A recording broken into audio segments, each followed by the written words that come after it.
Alrighty, and it looks like we are live. Good morning, everyone who's joining me this morning. We are still in Malaka, and today we are going to be going to a few of the historical sites around the Malaka area. So, good morning. I can see that some of you have joined me. Say hi. Let me know who's here. Always love to see who's joined me. Hi, Tish. Lovely to see you. Quick update for those of you who don't know, we've had an exciting, exciting, depends on your definition, doesn't it? Exciting, say 48 hours. Hi, Catherine, great to see you. After my bout of gastro, that was fun. I did come back and give you a tour a couple of days ago after that, and I was still sort of recovering. And of course, some of you will have noticed that I took a bit of a pavement dive. That was the night before last. Yeah, that was fun, and I'm still sort of hobbling around. Worried about my knee. I've jarred it. My ankle is going down. The puffiness and swelling. Hi, Natalie. Good morning. Puffiness and swelling is going down, but I've jarred my knee somehow, and it's still a bit sore.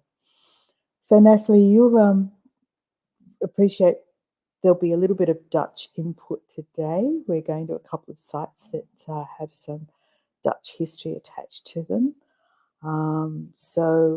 With all of that, let's start diving into it.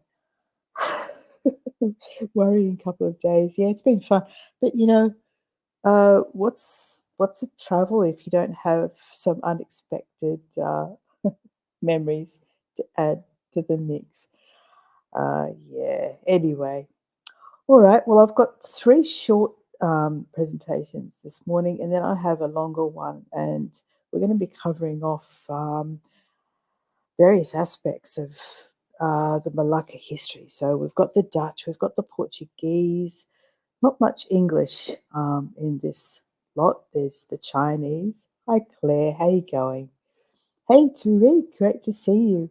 So yes, we're going to be seeing a little bit of Dutch, a little bit of Portuguese, a little bit of Chinese, and then we're going to finish up with the Sultanate Palace, which is the original.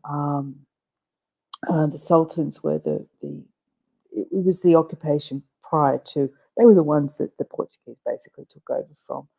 So if you put it in terms of the Portuguese arrived in the early 1500s. Each occupation lasted somewhere between 100 to 150 years.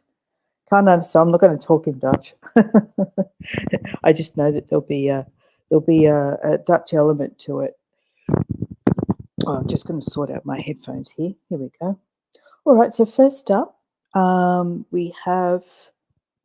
Let's put this up here. First up, we have the St. John's Fort that occupies a hilltop.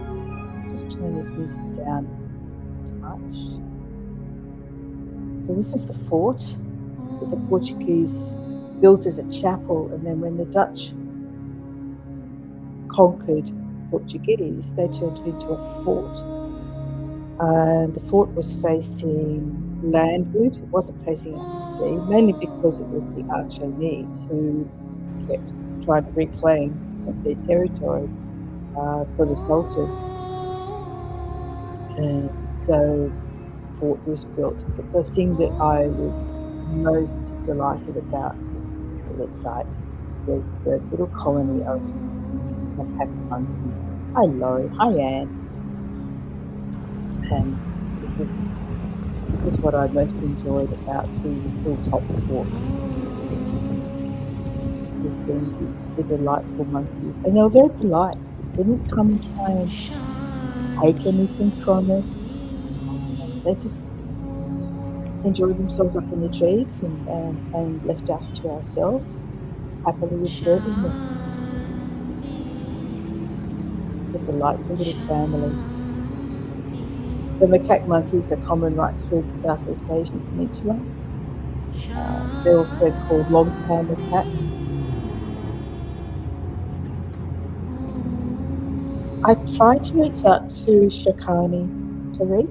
He's in Kuala Lumpur at the moment. Hi, Jay. Lovely to see you. He's in Kuala Lumpur at the moment with a live in-person tourism American, so I wasn't able to catch up with him, unfortunately.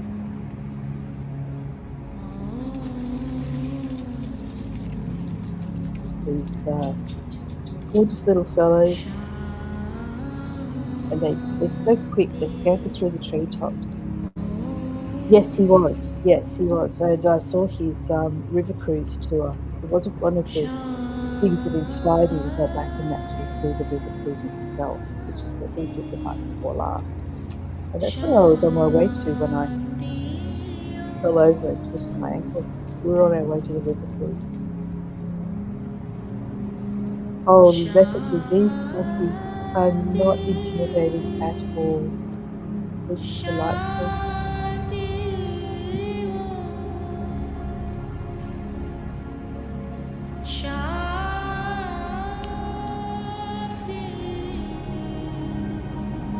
A long-tailed macaques or crab-eating macaques. Now, I don't know why they're called crab-eating macaques, but that's the other name for them. In fact, they'll eat almost anything. Yeah, I've encountered those Balinese monkeys. They are much more intimidating than these guys. I've had things stolen from me in Bali from the by the monkeys.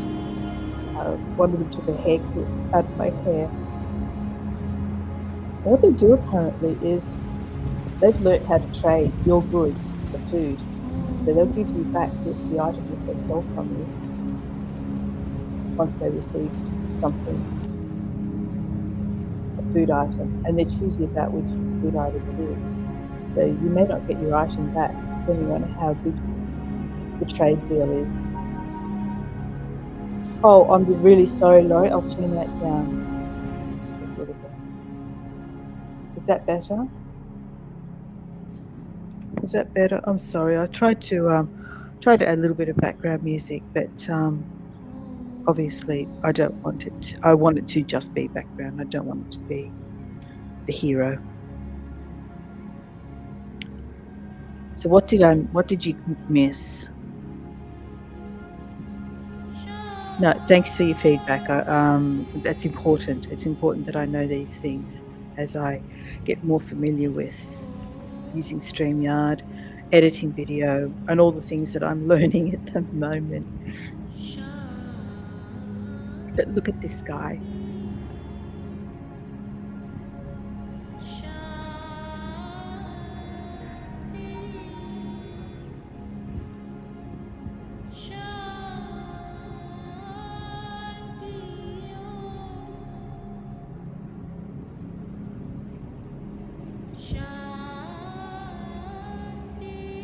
Yeah, thanks, Natalie. Is that better? I'm holding the microphone in front of my face. Sound is one thing that I'm not an expert at.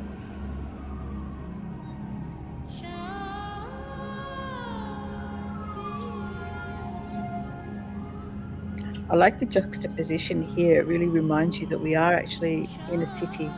You hear the ambulance, the sirens in the background.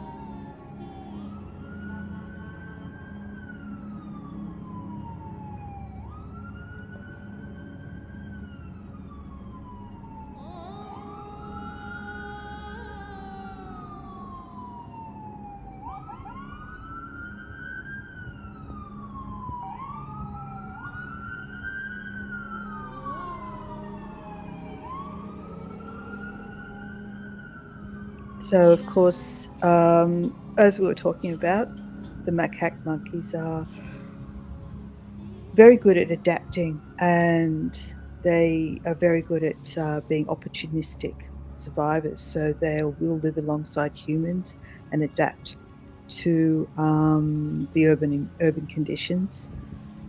They'll raid garbage bins. They'll steal food from people um, or trade for it. So they're very adaptable. But these little guys were very polite.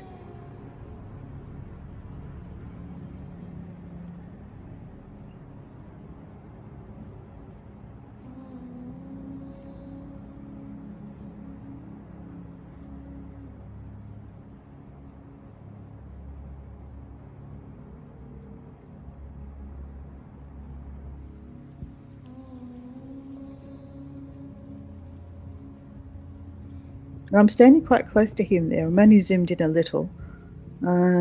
He's just not bothered by my presence at all. Hi, Quinn. Lovely to see you.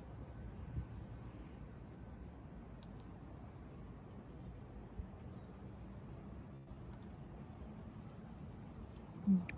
I feel like he's looking down at me, wondering what I'm going to do at this point. Maybe he's checking me out to see if I've got anything worth stealing.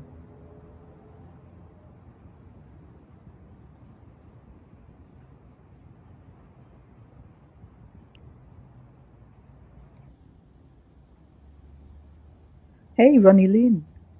Thanks for joining us.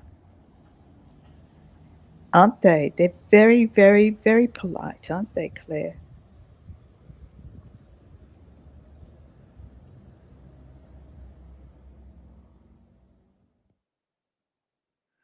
So that was the monkeys, the macaque monkeys.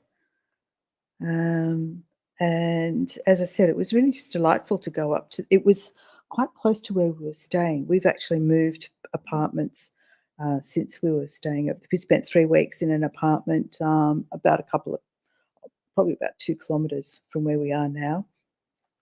A lovely spot, but a little outside town, so we had to actually take a grab to go anywhere at all, including the hilltop fort, which was quite close to us, but in the heat and then walking up the hill, it's just it's very cheap to take grab, which is like an Uber to get around and get to places.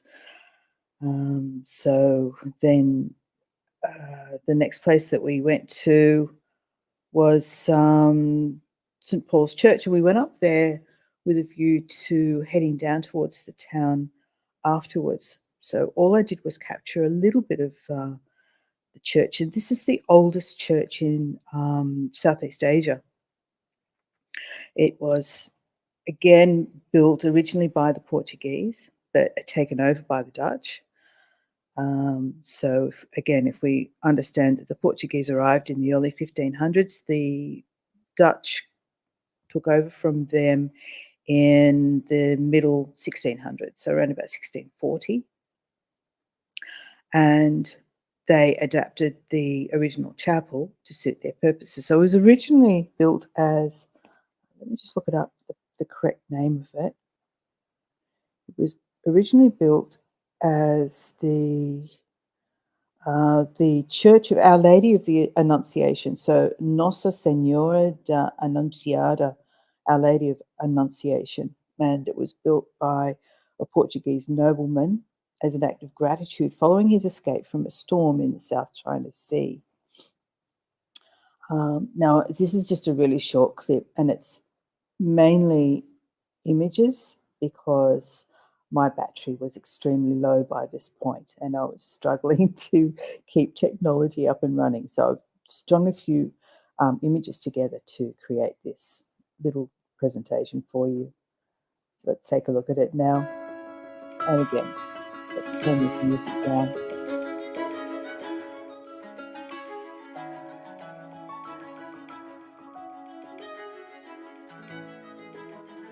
So when the Dutch rebuilt it, they built it as St. Paul's Church and changed it from a Catholic construction into a Dutch Reform church. Around the site, you have old gravestones that have been preserved. Hi, Cynthia. I really feel that that one had a smiley face. And you can see that it also has fortifications. So although it's a church, it's also built for defence. Just wanted to pause here. Oh, it's gone ahead. Sorry. Let me just see if I can go back a touch. That particular gravestone, the writing was quite clear on it. And some of it you can actually almost translate yourself. But to me, it says that here lies the grave of Yana. And I think that means that she might have been the sixth born, Gebortisch, from Taiwan. Huisvrouw would be housewife, I imagine. Bandung Koopman, and can't read the rest of that, but these are parts of this place, and then it talks about Jacobus, and then it has a date underneath it. So it's kind of just really interesting. You can see the Dutch being brought out in this particular one, which I found really interesting. And that's St. Francis Xavier, who had a big part to play. Oh, that tower there, I go up that yesterday. And I've got some footage from that to show you as well. So see how it looks right there with that disc at the top compared to that without the disc up the top? That'll give you an idea of what that experience is about. And now we have an Asian water monitor. Oh, thanks, Natalie. Died on that date. Thank you. So this is the second largest, or second heaviest rather. Overlaid is dark. Thank you. I wasn't sure what that word meant. So behind the Komodo dragon, the Asian water monitor is the second heaviest. I don't know if it's longer, but it's the second heaviest monitor lizard or lizard type reptile. And he's just wandering around there, having a sniff. You know that they use their tongues to smell. Now I know, I do indeed. Thanks, Natalie. Overlader. Yeah, so he was just using his tongue to sniff around and explore. And he was very cute. Again, very polite. Didn't try and intimidate us at all. All right, so those were just two very brief clips. Now, the third clip that I have to show you, after we went to St. Paul's on the Hill, that previous church, we went down to a place called Ponsi. Oh God, there's so many names to remember. Bear with me.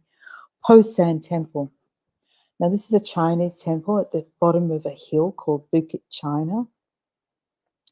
And again, once the Dutch came in and settled Malacca, they moved the Chinese out of the main city area. And the Chinese, they appointed what was called a Capitan. So there was a Capitan China, and he was responsible for the Chinese community. So they had a cemetery over at this place, and they also had, let me just get rid of that blank screen, it doesn't look very good. They also had a temple. So there was a cemetery, a temple, and then in later years, during the World War II, the Japanese occupation, the Japanese were particularly cruel. So there's a memorial and a cenotaph to the memory of the Chinese that were killed at the hands of the Japanese. So all of these things can be seen on this particular site, and this site is a dedication to all those aspects, if you like. So let's have a little look at this one.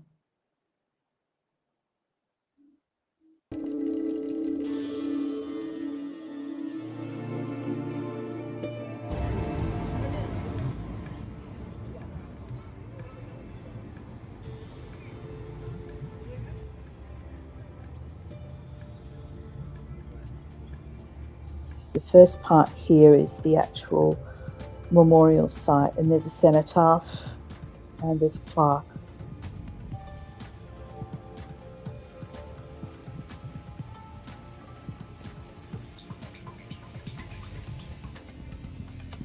And some almighty succulents or cactuses over there behind the wall as well.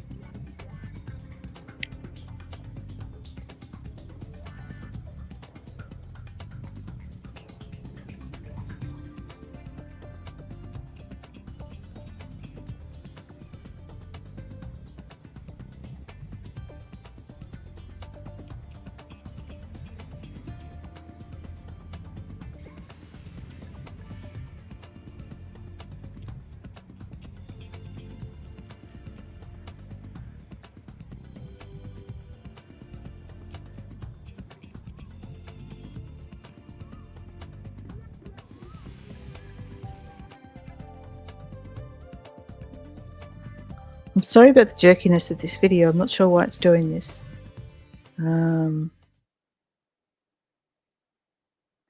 Okay, so there's the first part of the plaque to the memory of the Chinese that were killed during World War II.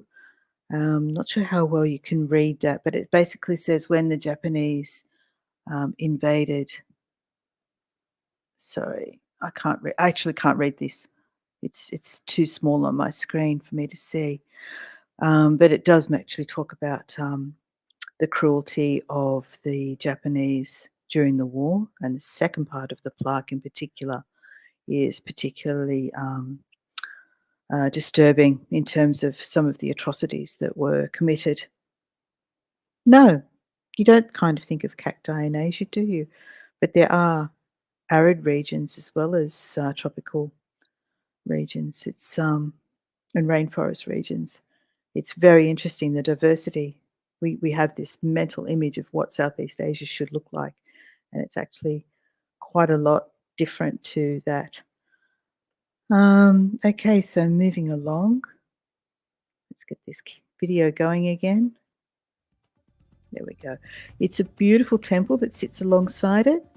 And for those of you who joined me the other day at the Chinese temple, it's owned by and managed by the same organization. So the Chengkun Temple is actually owns this site as well. And there's a small fort here too.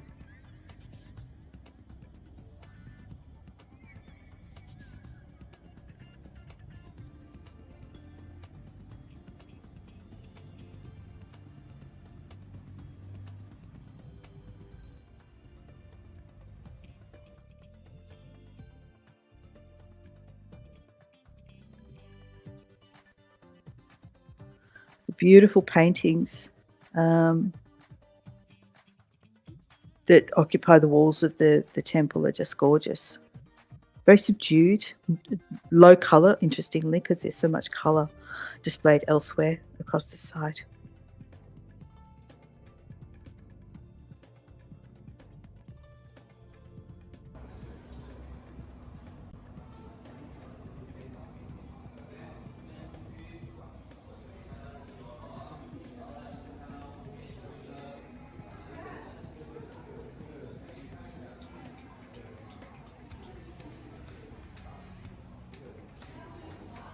So there's a lot of offerings about in all the temples at the moment, and I'm fairly confident. Oh, temple cat.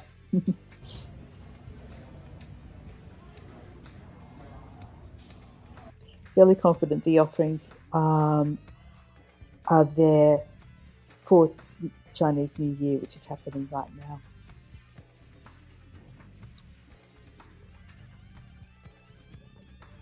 And I wish I could tell you more about this guy, but that plaque tells it all if you manage to capture it. And this is one of the Capitan Chinas who was responsible for his community.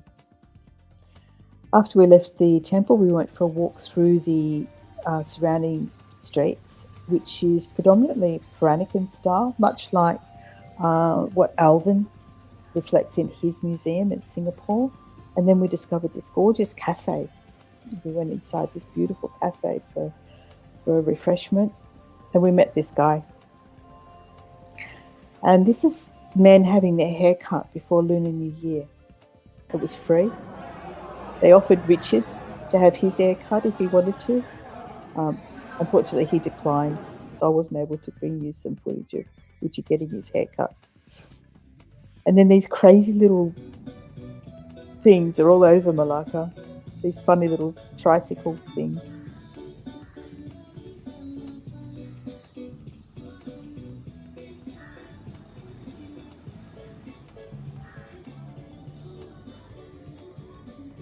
The cat had beautiful markings, didn't it? Yes.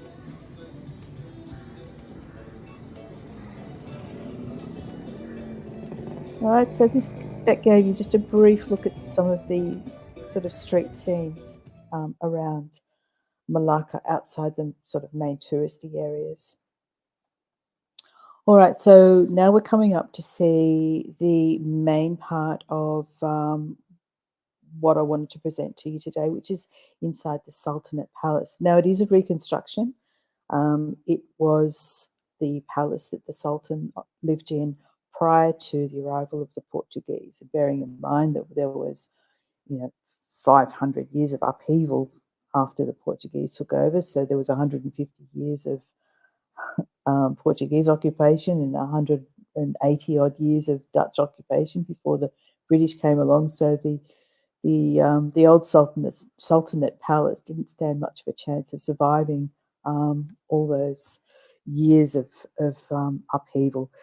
So this is a reconstruction and a museum, but it's beautifully built, and I hope you'll enjoy this walkthrough. And what we're going to do is also, when we get to one particular section of the museum, I'll talk you through the legend of Hang Tuah and the legendary Taming Sari sword to the best of my ability. It may involve me pausing and reading occasionally, but we'll get through this together. All right, because it's a rather exciting story, and the way it's been depicted is particularly interesting. So let's have a look.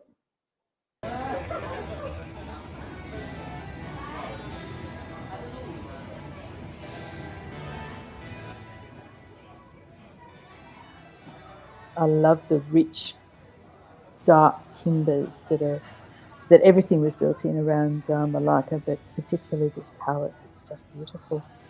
And this shows you the layout of the palace. There are two main floors.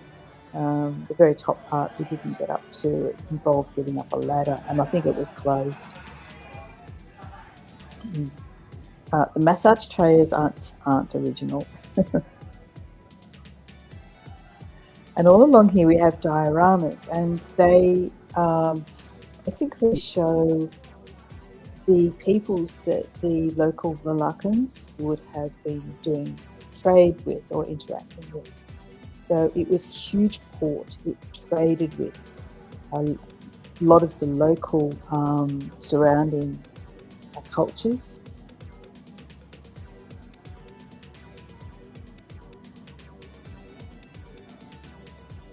This shows some of the materials that would have been traded.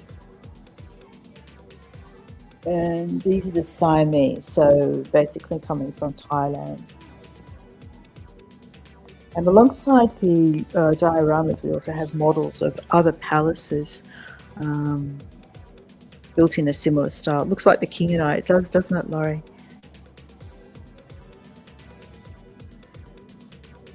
You can see I've got bare feet in my reflection. We were required to remove our shoes to walk through the museum. Now, I can't see that because my screen's too small, but you probably can. And I think this was Javanese. I'm having difficulty reading it.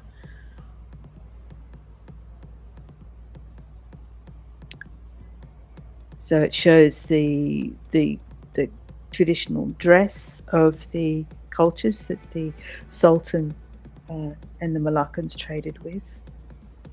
And I apologise for the reflections in all these display cases. It made capturing on video very difficult. So these were the palace musicians.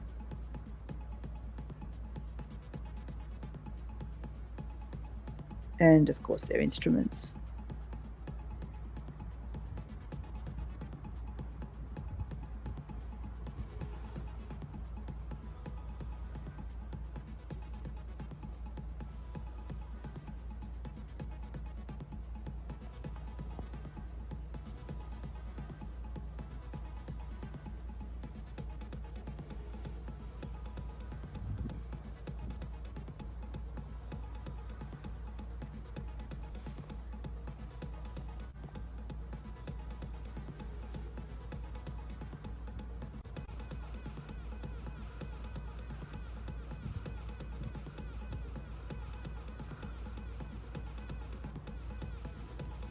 And then we have some beautiful traditional clothing being displayed as well.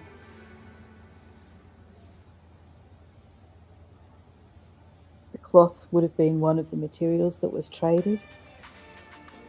Much of it possibly came from India.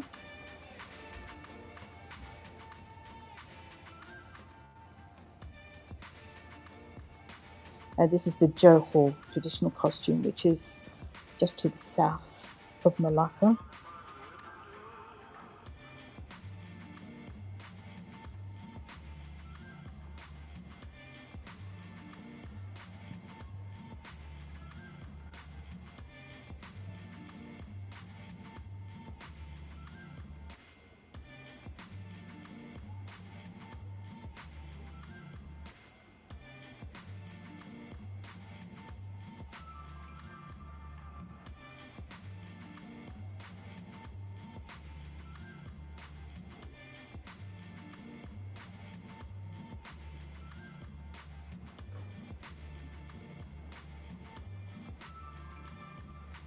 So the costumes I thought were absolutely beautiful, and the way they've been displayed is really lovely as well.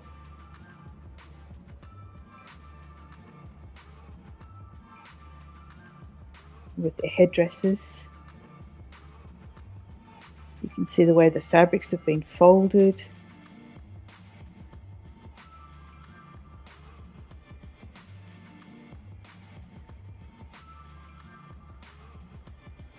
And I also love how the mannequins all have different expressions.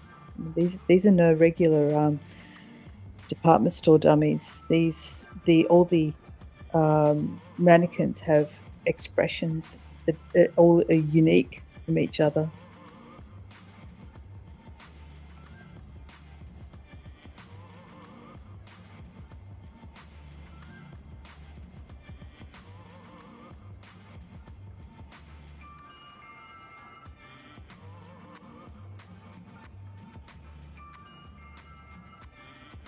Lethargy, I would expect them. I wasn't able to establish that, but I would expect them to be reproductions. We're talking more than 500 years old, so I'm pretty confident that they would be reproductions. And that's the reason why we're getting bad reflections on the glass. So I just turned around to show what the windows look like because I was getting so frustrated with not being able to get a clear shot of these beautiful, beautiful costumes.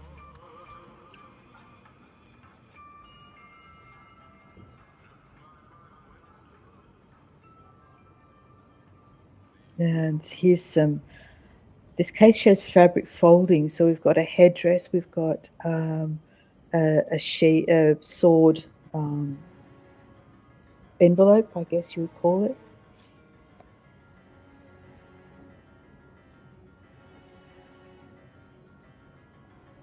And that's a leather container for holding household items. It might be fruit, it might be jewelry, it might be whatever.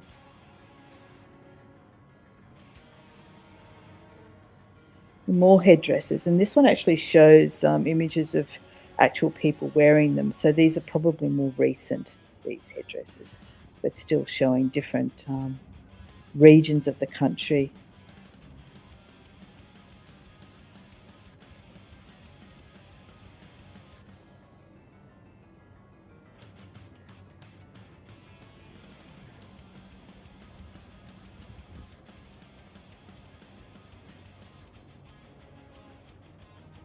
I'm always fascinated by the Indian cultures and the way they manage to wrap their turbans so beautifully. The Sikh um, men who manage to wrap their head up every day with this elaborate cloth weaving and folding.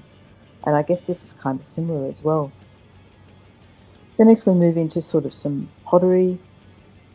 And as you can see, as we walk through the museum, it just literally shows a wide variety of aspects of life as it would have been during the Sultanate era.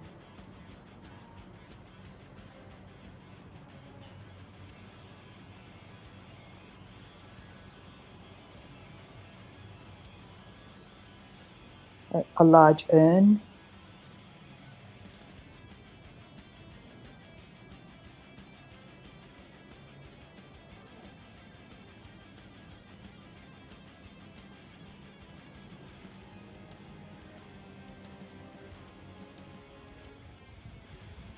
And these are headstones.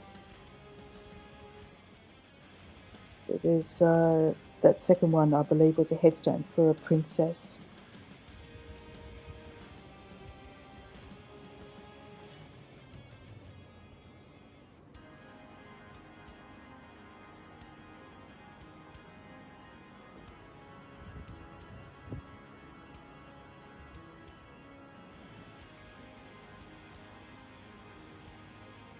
Here we have silverware. Tin is big in Malaysia. Of course, everyone probably knows Selangor pewter. Now, these are the weapons, and we will get to see in a moment the kris, which is that wiggly one up there in that poster. That one there is called kris, and that has a big part to play in the legend. That wiggly one down the bottom there. And apparently it was designed in such a way that would take a life quickly and cleanly without causing prolonged suffering.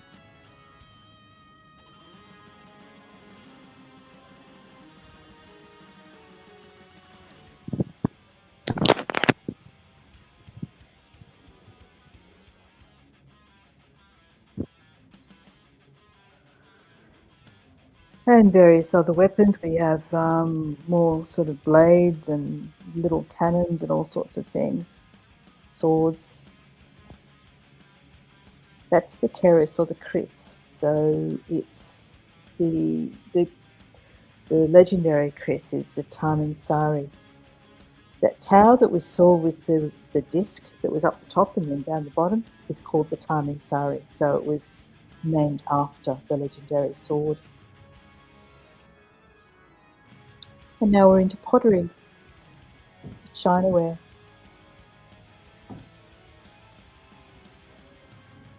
I really, really love these teacups that are coming up. They're just really pretty.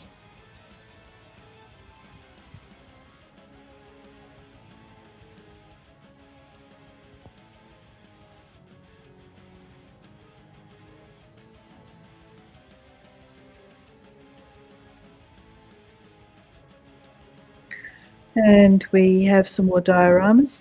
So these ones, these guys are the Arab traders.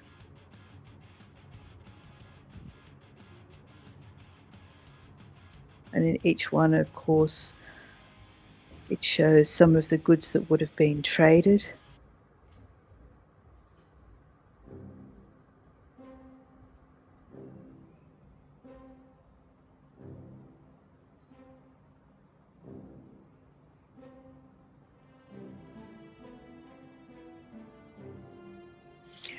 And more palaces. So the style not identical from palace to palace, but certainly reflective of a style similar to each other.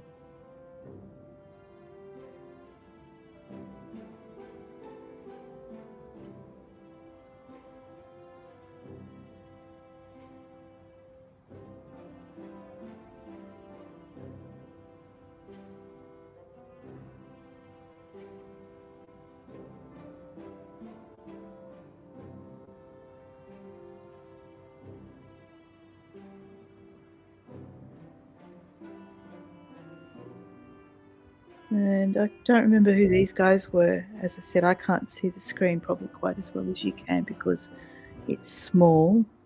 But these guys, where were they from? No, I can't tell you. I'm so sorry. Oh, the Chinese. There we go. I should have recognised the hat, shouldn't I? And this palace is from Indonesia, which of course is just across the water from here. Sumatra is very close. So similar, but with more of an accentuated peak to the roof and more use of grasses, thatch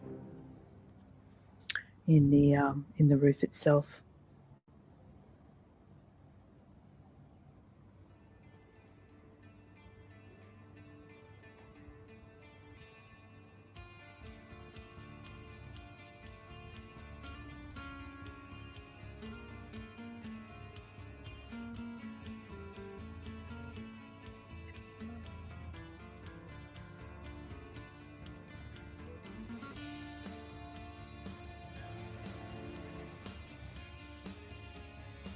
Japanese. Let's say or Javanese. I think that's Javanese.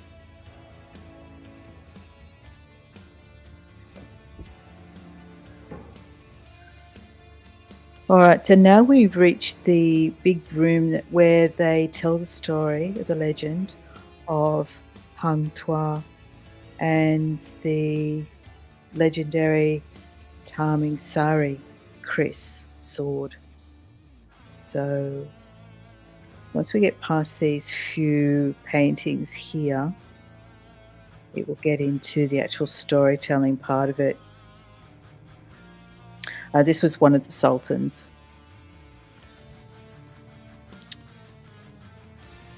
Okay. So basically, it starts out, it says, hatred and jealousy can destroy a man's life, break ties, and hinder justice. And the innocent wrongfully accused. Hang Tuah was at one time showered with gifts and titles by the Sultan, but jealous and dissatisfied palace officials, led by Patikama, began to conspire to slander him. They told the Sultan that Hang Tuah was having a secret affair with one of the palace maids.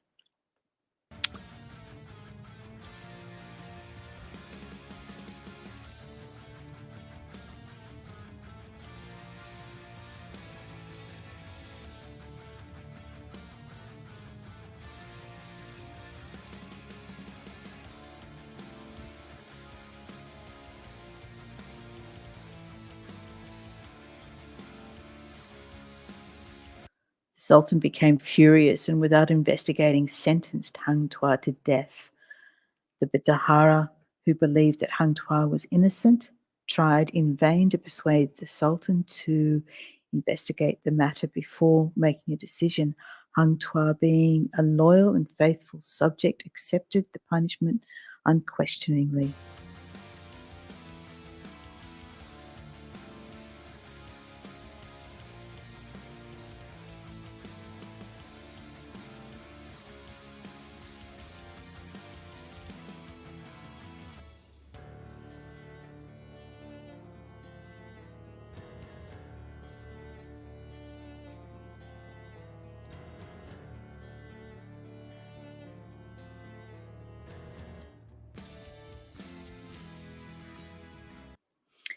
Instead of following the Sultan's instructions, the Bendahara hid Hang Tuah in a remote orchard. The Bendahara was willing to risk any punishment for his actions rather than be cursed by the people when they learned the truth. I think that says.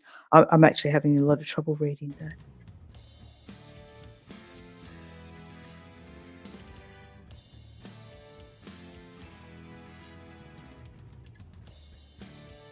All right, I'm not going to read all of that, but I will pause and allow you to, if you'd like to. Oops, no, it's gone too quickly. Anyway, there was a big battle between. We better go back, otherwise we miss that part of the story, don't we? Oh, I'm terrible at this. I will get better, I promise.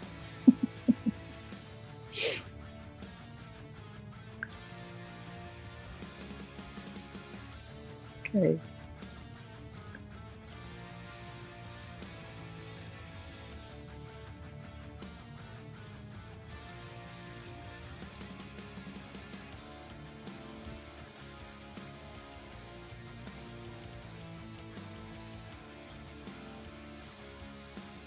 All right, so let's just get past this one.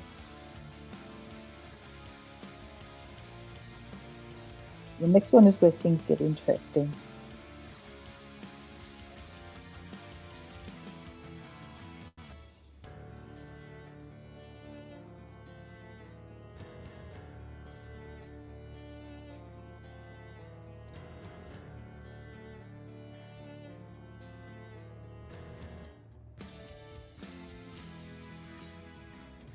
Sorry, guys.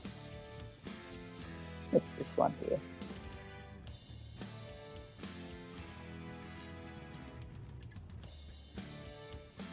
Right, okay.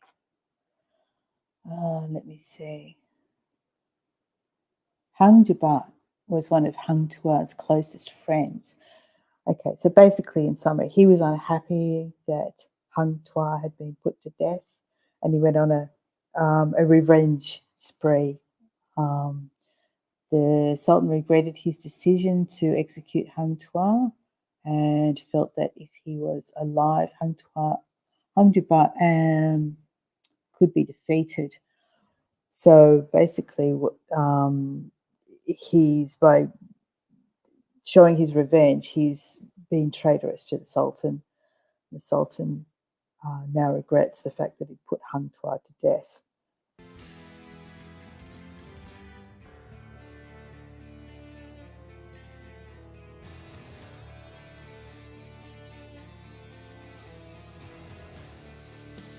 Very graphic. Bodies everywhere.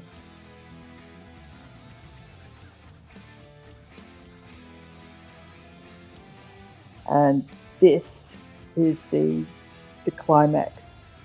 So basically, don't you love that, the way it's been displayed?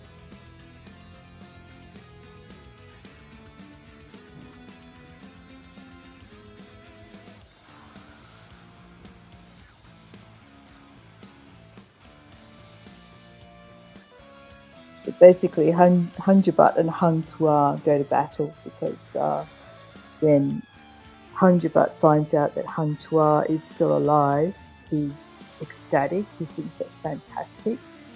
But Hang Tuah all he can see is that his once best friend has been traitorous to the Sultan, and he has to defend the honour. So they fight it out, they battle it out.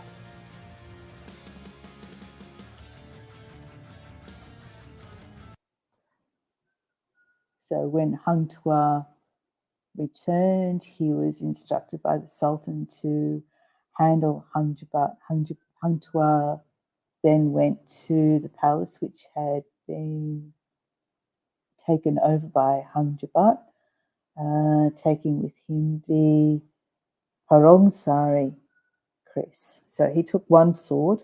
Hang Jubat, who thought that Hang Tuah was dead, was happy to see him alive and explains that his actions were merely to seek revenge for Hang Tuah's execution.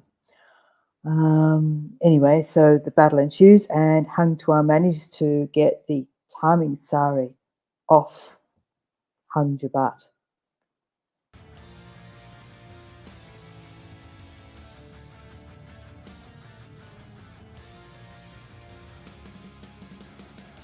And there's this poor woman looking through the window, watching what's going on.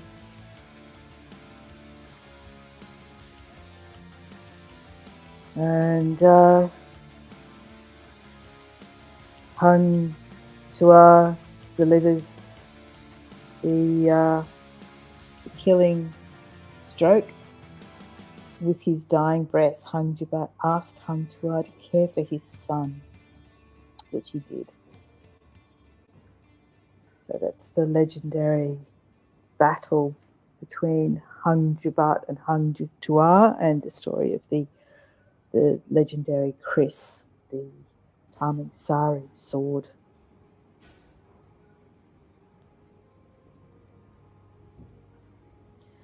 And there's just paintings of life. These ones are quite brutal. That's the one I zoomed in on. They're all kind of talk about death and punishment.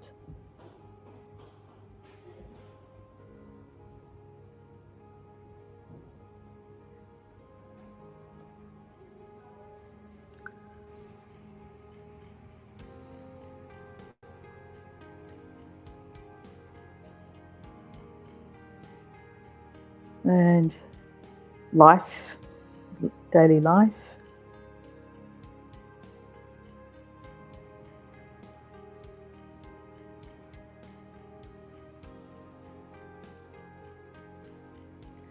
So now we're on the upper level, and this level has the bedchamber and the audience hall.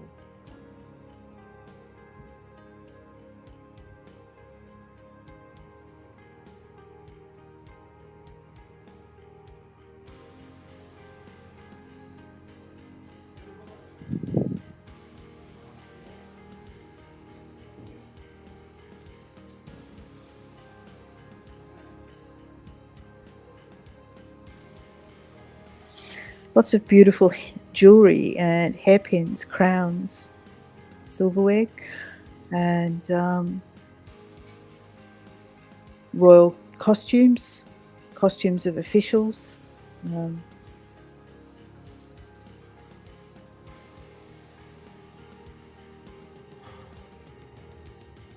Love the screen. The screen is just gorgeous. And here we have the bedchamber.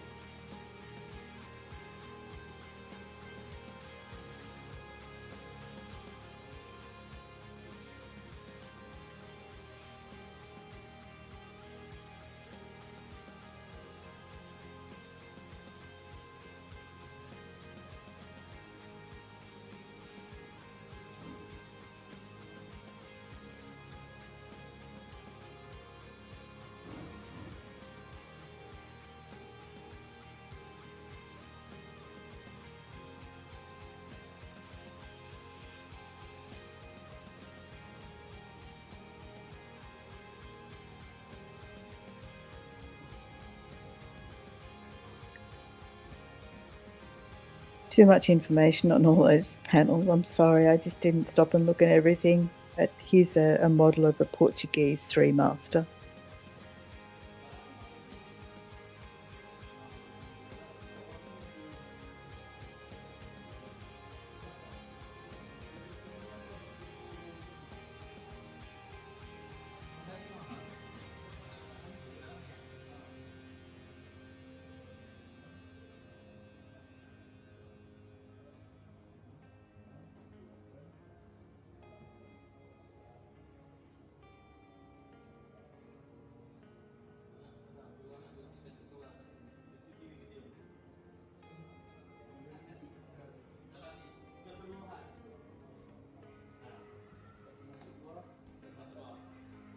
They were doing some work here as well. I had to do a fair bit of editing to cut out all the tool noises at this point.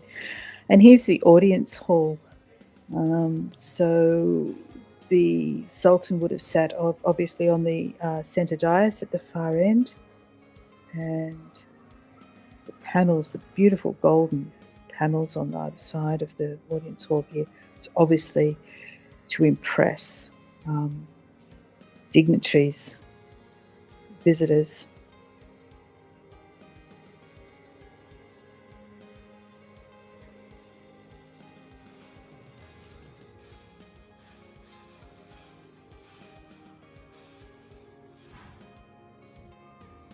So his captains would have been sitting on either side.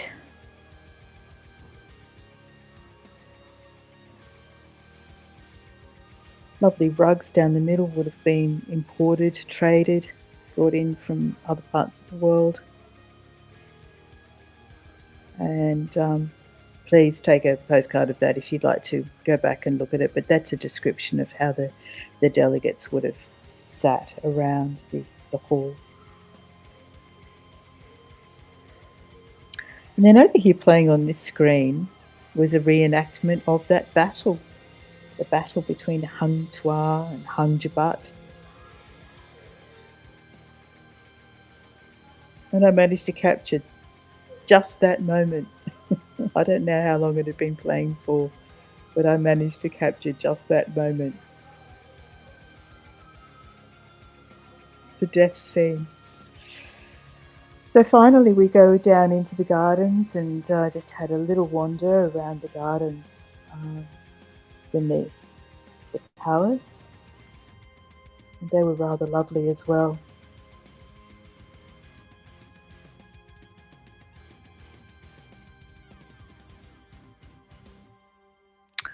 Okay, and that was it. So, did you enjoy that? I confess I haven't actually ever recorded or videoed within a museum previously, and it can be a really tricky thing to do, to try and capture the information on placards and deliver it in a meaningful way. So I hope I was able to give you some sense of the history of the Sultanate. I found it really fascinating, and it was just beautiful. The costumes and the associated paraphernalia that just went with life. Oh, I'm glad you enjoyed it. Tish, thanks, Lethargy. It was beautiful, wasn't it? I thoroughly enjoyed it.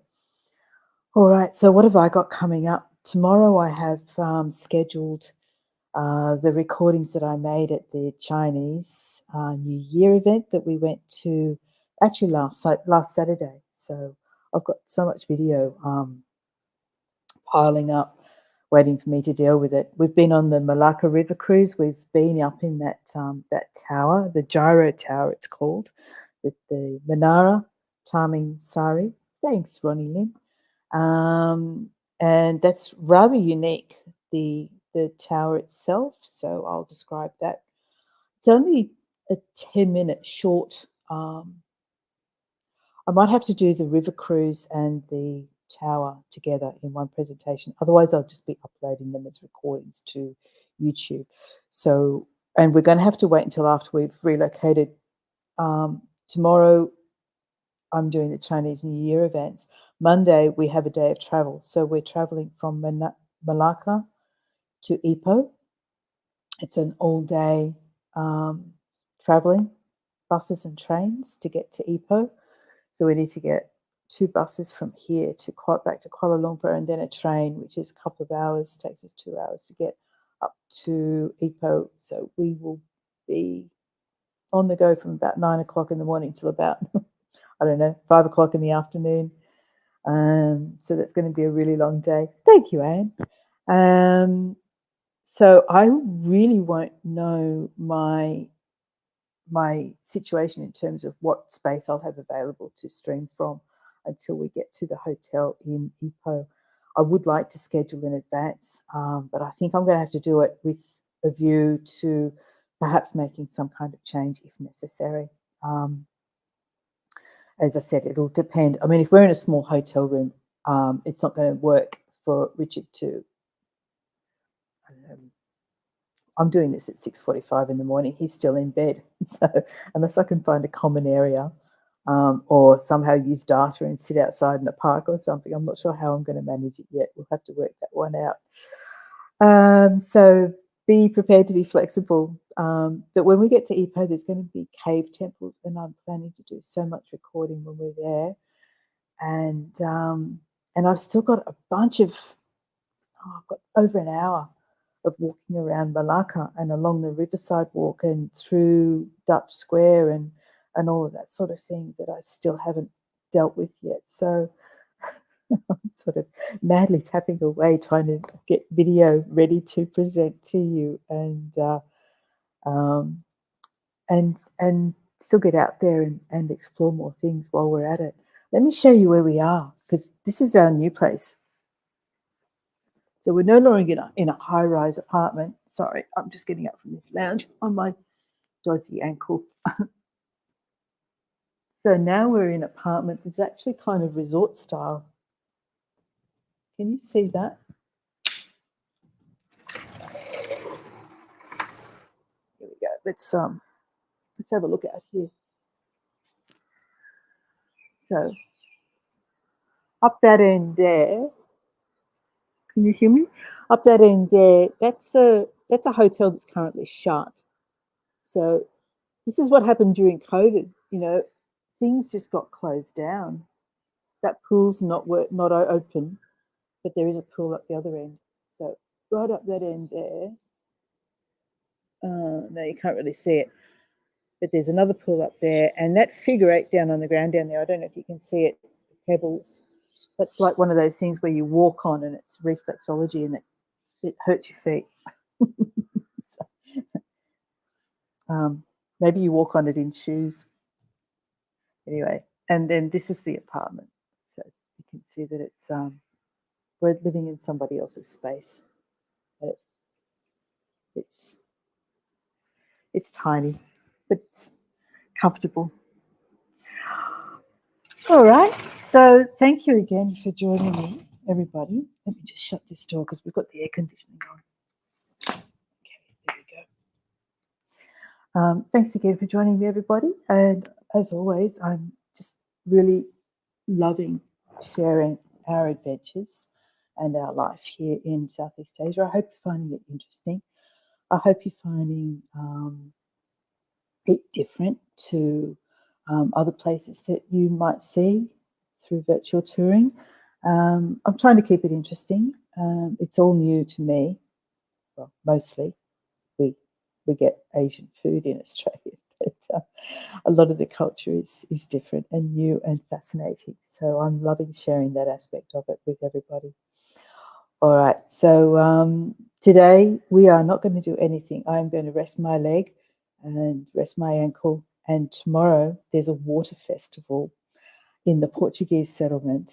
And the reason for it is it's the last Sunday before Lent, basically, before Ash Wednesday.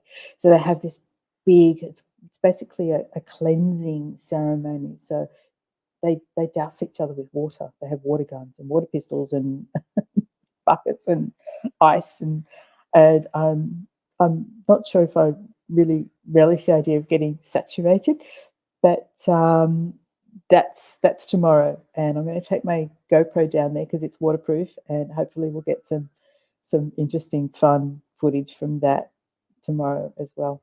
All right, enjoy the rest of your day, everybody, and bye for now.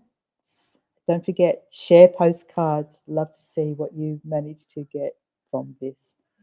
Okay, bye now.